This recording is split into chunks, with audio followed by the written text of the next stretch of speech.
आज मैं आप लोगों को भारत सरकार अधिनियम 1935 को थोड़ा सा एक्सप्लेन कर देता हूँ, क्योंकि बच्चे इसमें बहुत ही ज़्यादा उलझ जाते हैं। भारत सरकार अधिनियम 1935 तो अगर हम देखें, यह एक भारत सरकार द्वारा मिनी कॉन्स्टिट्यूशन था इंडिया के लिए। ये ब्रिटेन द्वारा गिफ्टेड कॉन्स्टिट्यूशन था हमारे लिए। अगर हम इससे पहले भी देखें तो ब्रिटेन ने हमें सेटिस्फाइड करने के लिए 1990 में 1919 भारत सरकार अधिनियम 1919 को भेजा, जिसे हमारे कांग्रेसी तत्काल इसको नहीं अपनाए, क्योंकि उनका कहना था कि ये कॉन्स्टिट्यूशन हमारे लिए नहीं है, क्योंकि इसमें अल्पसंख्यक और बहुसंख्यक की बातें की गई थी।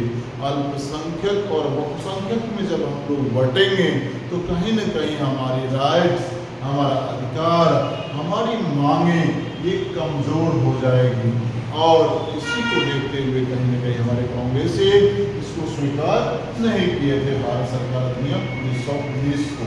अब हम लोग थोड़ा सा आ जाते हैं 1928 में, जब साइमन कमीशन भारत आया था। साइमन कमीशन भारत आया और इसको हमारे कांग्रेस से गो बैक का नारा दिया कि भाई साइमन कमीशन वापस जाओ। जब हम लोग इसी में लाला लाजपत राय जी को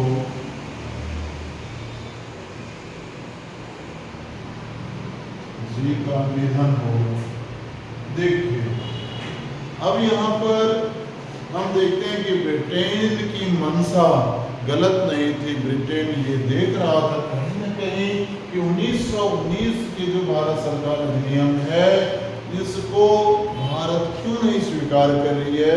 इसी को देखने के लिए सर साइमंस के नेतृत्व में एक कमीशन बनाया गया और इसका नाम साइमन कमीशन हुआ। 1927 में ये ब्रिटेन बना और 1928 में ये भारत आया।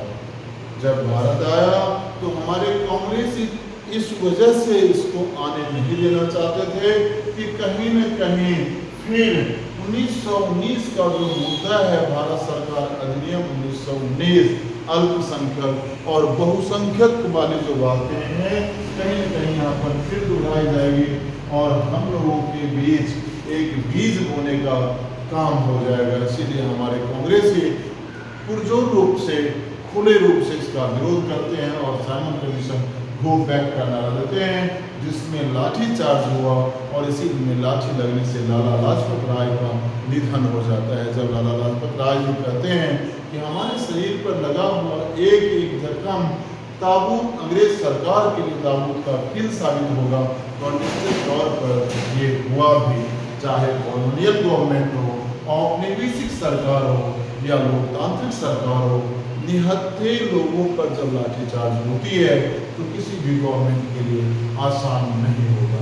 और यही से हम लोग देखते हैं कि जब 1930 में जब गांधी जी ने सविनय अवज्ञा आंदोलन चलाते हैं, कब 1930 में सविनय अवज्ञा आंदोलन, जिसमें गांधी जी पूर्ण रूप से इस बात को बढ़ावा देना चाहते हैं कि हम भारत द्वारा ही बने हुए जो हमारा भारतीय वस्तु है, हमारे भारतीय बाजार है, उसको हम पुनः जीवित करेंगे, दोबारा से जीवित करेंगे, क्योंकि हम लोग पूर्ण रूप से ब्रिटेन के मार्केट पर आधारित हो गए थे। और इसीलिए उन्होंने सविनय अवज्ञा आंदोलन को आधार बनाया। अब यहाँ पर दो टॉपिक आ जाता है, सविनय अवज्ञा और असहयोग। सविनय अवज्ञा आंदोलन 1930 में हुआ था, जिसमें गांधी जी अंग्रेजी वस्तुओं का बहिष्कार किए थे, वकील कोर्ट जाना बंद कर दिए थे, छात्र स्कूल कॉलेज जाना बंद कर दिया था। और इस तरह से पूर्ण रूप से कहीं न कहीं गांधी जी ऐसा कहते कि भाई अंग्रेज को ये समझ में आ जाए कि हम उनकी वस्तु को जब हम अवज्ञा करेंगे तो कहीं न कहीं वो टिक नहीं पाएंगे। हम भारतीय वस्तु पर भी अपने आप को सीमित कर लेंगे, अपनी आवश्यकता को हम भारतीय बाजार पर आश्रित कर लेंगे, ऐसा गांधी जी का मानना था। अब देखिए यहाँ पर कुछ बच्चों में ये कंफ्यूजन आ जाती है कि यही सारे स्टेप तो उन्होंने असहयोग आंदोलन में भी उठाए, असहयोग आंदोलन में भी उठाए थे। आंदोलन 1920 में जब गांधी जी ये के यहाँ पर था, असहयोग आंदोलन में इन्होंने ये बताने की कोशिश किया था कि अगर हम सहयोग नहीं करेंगे तो कहीं न कहीं गवर्नमेंट नहीं चल पाएगी। लेकिन सविनय अवज्ञा आंदोलन एक स्टेप बढ़ के था, जहां पर गांधी जी जो ब्रिटिश गवर्नमेंट द्वारा 1930 में नमक पर टैक्स लगा दिया था, उस नमक के कर को समाप्त करने के लिए खुद जो है एक मुट्ठी नमक बनाकर और नमक कानून को तोड़ा था। कब? 1930 में।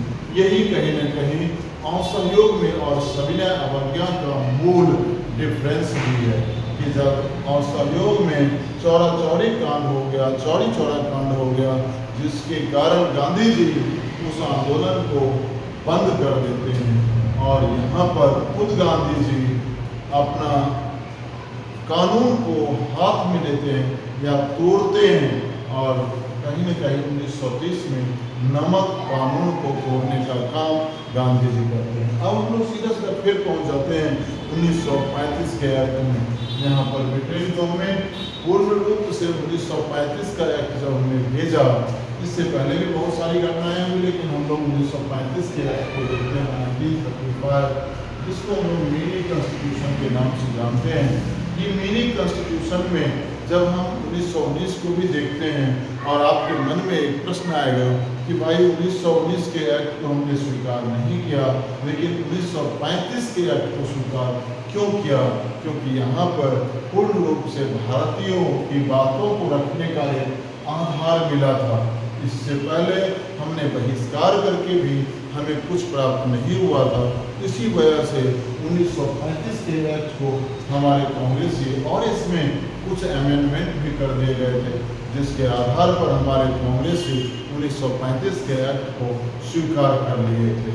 और सबसे पहला चुनाव भी हुआ था 1937 में। आप लोगों को पता ही है कि यहाँ पर भारत में जब ब्रिटेन के नेतृत्व में ही लोकतांत्रिक सरकार का पहली बार गठन हुआ था या चुनाव हुआ था। और हम ये कह सकते हैं कि मुस्लिम लीग को जो ब्रिटेन चाह रही थी वही चीज़ हुआ। कहीं न कहीं मुस्लिम लीग को असंतुष्टि यहीं से उत्पन्न हो गई और 1940 में उन्होंने एक अलग काम या अपने अधिकारों की मांग करना शुरू कर दिया और यहीं से द्विराष्ट्रीयता के सिद्धांत को बढ़ावा मिला। द्विराष्ट्रीयता के सिद्धांत को बढ़ावा मिल गया। ये लाहौर अधिवेशन था 1940 का लाहौर अधिवेशन, जिसमें मुस्लिम लीग ने अलग राष्ट्र की मांग करना शुरू कर दिया था और यहीं से हम लोग दो भागों में बंटने के लिए आतुर हो रहे थे। या हम ये कहें कि मुस्लिम लीग की मांग बढ़ने लगी थी। क्लियर? Thank you.